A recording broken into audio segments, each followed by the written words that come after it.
Everyone, welcome back to this channel. In this video, I'm going to show you how to download your data on TikTok. Now let's get started.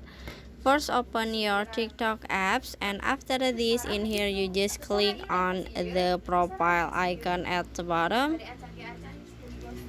and after this, in here you just click on the three lights icon at the top, and then click on the setting and privacy. And after this, in here you just click on the privacy,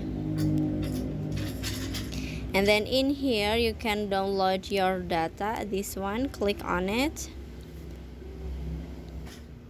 Okay, and in here you can request your data. You can request your profile data, your activity data, your app setting, or and after this, in here you can choose the data you wanna delete to txt, or you can download to txt, sorry, or you can download to JSON file, sorry.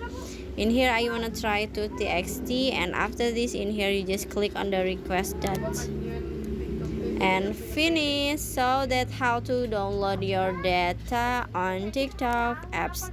I hope you found this video to be helpful. If you enjoy with the content, please consider like, comment, and subscribe down below. Bye bye.